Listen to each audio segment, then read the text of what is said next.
Hello friends, once again welcome you all to my channel that is Only K। बच्चों जैसे मैंने promise किया था कि जीओसी का जो नेक्स्ट पार्ट है होमोलॉगस सीरीज़ मैं अभी आज आपके साथ शेयर करने जा रहा हूँ। पिछले कुछ दिनों से मैंने वीडियो नहीं बनाया था बिकॉज़ बहुत सारी बैचेस में पढ़ाता हूँ। तो 5-6 बैचेस मतलब 6 से 7 घंटा पढ़ाने के बाद काफ़ी कम टाइम बचता है। लेकिन फिर भी मैं ऑब्वियसली अपना कोशिश मैं जारी रखूँगा। हर रोज़ एक ना एक तो वीडियो मैं बनाने की कोशिश हर रोज़ करूँगा। तो my name is Krishna Katpure and if you like this channel so please subscribe, share, comment and like. तो चलिए चलते हैं होमोलॉजी सीरीज़ के बारे में बात करते हैं। काफ़ी छोटा सा टॉपिक है, 10 मिनट में ही ख़त्म हो जाएगा, लेकिन छोटी छोटी मगर मोटी बातें। कोई भी चीज़ हमें मिस नहीं करनी चाहिए। देखिए फॉर लाइटर साइड मैंने एक फैमिली का फ़ोटो डाला है। वहाँ पे देखिए मीथेन, इथेन, प्रोपेन, ब्यूटेन, मतलब क्या कि ये होमोलॉजी सीरीज़ को दिखाता है। होमोलॉजी सीरीज़ होता क्या है उसके बारे में बात करते हैं। The organic compound which are structurally similar having same functional group combinedly gives series known as homologous series and the members are known as homolog।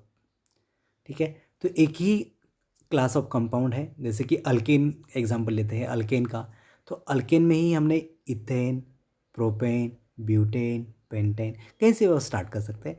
आप मिथेन से स्टार्ट कीजिए, इथेन से स्टार्ट कीजिए, प्रोपेन कहीं से भी स्टार्ट करें, उसके आगे वाला जो भी मेंबर रहेगा उसका डिफरेंस है वो फिक्स रहता है। देखिए ये इसकी क्या कैरेक्टरिस्टिक है कि किसी भी दो एडजेसेंट जो मेंबर है उनके बीच का जो डिफरेंस होएगा वो होगा CH2 का, या फिर अगर आप वेट में गिनते हो तो वो होगा 14 एटॉमिक मास यूनिट। तो वो 14 ही क्यों बोल रहे हैं, क्योंकि CH2 का डिफरेंस है तो कार्बन के तो 12 हो गए AMU और हाइड्रोजन का एक होता है, तो 2 हाइड्रोजन है इसीलिए 14 AMU हो गया। बात समझ रहे हैं? तो आइदर CH2 का डिफरेंस होना चाहिए या फिर 14 AMU का डिफरेंस होना चाहिए मास में, तो हम उस कंपाउंड को हम बोलेंगे होमोलॉगस। अच्छा, ये होमोलॉगस जो सीरीज़ है उसमें क्या क्या फैसिलिटी होनी चाहिए, तो वो सबसे पहला सेम जनरल फार्मूला, उसका जनरल फार्मूला सेम मतलब उसका क्लास सेम होना चाहिए। Second, general method of preparation, तो जैसे अभी अल्केन या अल्कोहल या अल्किल हैलाइड हम कुछ भी बनाएं तो उसका method of preparation same same होना चाहिए। उसके बाद सिमिलर केमिकल प्रॉपर्टी, बिल्कुल, क्योंकि उसका क्लास सेम है, उसका फंक्शनल ग्रुप सेम है, तो प्रॉपर्टी भी सेम ही होनी चाहिए। ऑब्वियसली उस पॉइंट को मैंने नीचे भी फिर से लिखा है कि सेम फंक्शन ग्रुप, तो सेम फंक्शन ग्रुप होगा तभी तो केमिकल प्रॉपर्टी सेम होगी, और जब सेम फंक्शन ग्रुप होगा तभी तो हम उसको होमोलॉगस बोल सकते हैं। तो ये सब उसके कंपलसरी पॉइंट है, ये होना ही चाहिए। आगे आपको बताता हूँ। अच्छा, ये तो हमने देखा कि क्या क्या सिमिलरिटीज़ हो सकती है, लेकिन कुछ डिफरेंस भी हो सकता है। हाँ, हो सकते हैं। क्या डिफरेंस हो सकता है? उसके फिजिकल प्रॉपर्टीज़ जैसे कि मेल्टिंग पॉइंट, बॉइलिंग पॉइंट, वो चेंज हो सकते हैं। लेकिन वो चेंज क्यों हो गए, तो उसका कारण है due to change in molecular mass. अब मॉलिक्यूलर मास चेंज होगा तो मेल्टिंग पॉइंट, बॉइलिंग पॉइंट में फ़र्क पड़ना ही पड़ना है। ठीक है, और उसका स्ट्रक्चरल अरेंजमेंट ऑफ मॉलिक्यूल भी चेंज हो सकता है। वो आइसो से नियो, है ना, अलग अलग चेंजेस हो सकते हैं, तो उसकी वजह से उसका फिजिकल प्रॉपर्टी चेंज होता है। ये कुछ एग्जांपल्स मैं दे रहा हूँ जहाँ पे होमोलॉगस सीरीज आप ऑब्जर्व कर सकते हैं। Alkane, alkyne, alkyne, hello alkane, alcohol, ether, aldehyde, वो भी बहुत सारे हैं। अब थोड़ा सा इसको देख लेते हैं। अल्केन में अल्केन का जनरल फार्मूला देखिए CnH2n+2।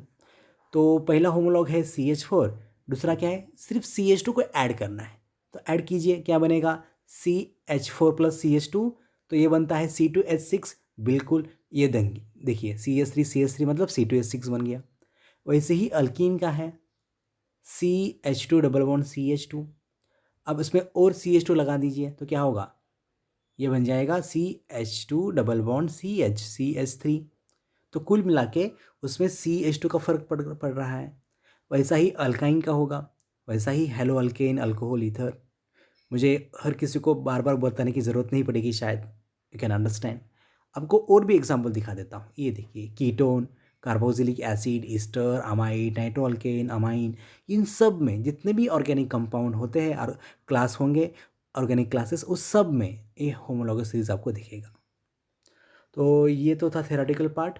हम कुछ क्वेश्चंस भी करेंगे इसके, सो दैट अंडरस्टैंडिंग पता चलेगा। ये एक क्वेश्चन है, which of the following is a tried of homologous series. Tried का मतलब होता है 3 लोगों का ग्रुप। तो इसमें से कौन से 3 ऐसे लोग हैं जो होमोलॉगस हैं। तो पहले देखते हैं, ये है डाई मिथाइल अमाइन, दूसरा है इथाइल मिथाइल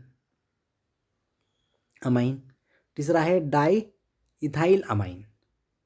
तो इसका मतलब देखिए क्या होने वाला है, हर जगह पे आप देखोगे कि CH2 का फ़र्क पड़ा है।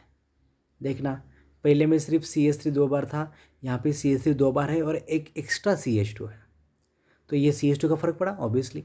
सेकेंड, उसके बाद में आगे का कंपाउंड देखिए, उसमें भी C2H5 C2H5, मतलब अगर आप कंपेयर करोगे तो दूसरे कंपाउंड को, तो इसमें भी CH2 का ही फ़र्क पड़ा है। उसके बाद दूसरा ऑप्शन देखिए, ये है इथिल अल्कोहल, बाद में है आपके पास आइसोप्रोपिल अल्कोहल, उसमें भी CH2 का फ़र्क पड़ा है। टर्शरी ब्यूटिल अल्कोहल, उसमें भी CH2 का फ़र्क पड़ा है। इसका मतलब ऑप्शन ए भी है, ऑप्शन बी भी है, मतलब 1 और 2। तीसरा को भी ट्राई करते हैं। देखिए कितने का फ़र्क पड़ा रहे, CH2 CH2, मतलब ये है इथीन, ठीक है, इथीन से प्रोपीन बना, प्रोपीन से ब्यूटीन, तो हर किसी में CH2 का फ़र्क पड़ रहा है। इसका मतलब सारे के सारे क्या है, होमोलॉगस है। बिल्कुल, कितना आसान था। और होमोलॉगस सीरीज़ में आप क्या एक्सपेक्ट कर सकते हो कि इससे ज़्यादा कुछ डिफिकल्ट आएगा, हो सकता है। अब वैसे भी कुछ क्वेश्चन हम कराएंगे आपको, तो ये उसका आंसर आएगा all of this. Next question आपको दिखा रहे हैं, ये है होमोलॉगस ऑफ फिनॉल। तो फिनॉल का होमोलॉग कौन है। पहला, फिनॉल का स्ट्रक्चर आप सबको पता ही होगा। तो बेंजीन रिंग को OH लगा देते तो फिनॉल होता है।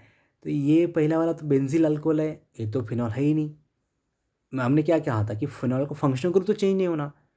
यहाँ पे CH2OH है, इसका मतलब इसको तो फंक्शनल ग्रुप चेंज हो गया ना, ये फिनॉल से लेके अल्कोहल बना, तो ये तो गला, ये तो गया, पहला गया, उसको हम कंसिडर नहीं कर सकते।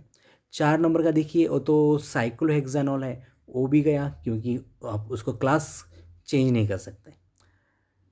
अब बारी आती है 2 और 3 दोनों में से। देखें भैया, 3 नंबर में तो OH ग्रुप एक्स्ट्रा डाल दिया है, OH ग्रुप एक्स्ट्रा डाल दिया। हमें तो हमारी बात हुई थी कि CH2 का डिफरेंस होना चाहिए, CH2 का डिफरेंस होना चाहिए। तो यहाँ पे तो CH2 का डिफरेंस है ही नहीं, मतलब तीसरा भी चला गया, बचा क्या, सिर्फ और सिर्फ 2 नंबर का। तो that is the right answer. Hope आपको काफ़ी क्लैरिटी से समझ में आ रहा होगा। So yes, this is the right option. Next, what is not true about homologous series. इसमें से कौन सा गलत है, बात करते हैं। एक पहला ऑप्शन ले लिए, all the members have similar chemical properties. हाँ बिल्कुल, उसका फंक्शनल ग्रुप सेम है तो उसकी प्रॉपर्टी भी सेम होनी है, तो ये तो पहला तो सही है। Second, they have identical physical properties. Identical physical properties, क्योंकि वेट बढ़ता है तो मेल्टिंग पॉइंट, बॉइलिंग पॉइंट तो चेंज होगा ना, तो ये गलत हो सकता है। तीसरा देखते हैं, they can be represented by से जनरल फार्मूला, बिल्कुल सही है। Adjacent member differ in a molecular mass by 14, वो भी सही है। मतलब 2 नंबर का गलत है, दैट इज राइट आंसर। ठीक है, आगे चलते हैं। Third member of family of alkyne, क्या लिखा है, अल्क इन आइन हैज़ द मॉलिक्यूलर फार्मूला। तो अभी सबसे पहला क्वेश्चन तो ये है कि अल्क इनाइन क्या होगा। अल्क मतलब अल्किल, इन मतलब डबल बॉन्ड, वाइनी मतलब ट्रिपल बॉन्ड। देखते हैं एक कंपाउंड कैसे बनेगा। तो ये देखिए, ये क्या लिखा है मैंने, यहाँ पे डबल बॉन्ड भी है, ट्रिपल बॉन्ड भी है। तो डबल बॉन्ड होने की वजह से हम उसको क्या बोलेंगे, इन बोलेंगे, इन। और वहाँ पे ट्रिपल बॉन्ड है बाजू में, तो उसको क्या बोला जाएगा, वाइनी। तो ये कंपाउंड क्या बना, ये इस कंपाउंड का नाम बन गया अल्क इनाइन। अब अल्क इनाइन का कौन सा थर्ड मेंबर, मतलब थर्ड होमोलॉग। तो देखिए ये पहला वाला है, उसमें आप CH2 ऐड कर दीजिए तो क्या बनेगा, ये बन जाएगा। एक्स्ट्रा CH2 ग्रुप ऐड कर दिया तो वो आखिरी वाला H निकाल के वहाँ पे CH3 लगा दिया, तो ये 2 नंबर का बन गया। ऐसे ही आपको क्या करना है, उसके बाद उसको और एक CH2 ऐड कर दीजिए, तो ये तीसरा वाला होमोलॉग बना।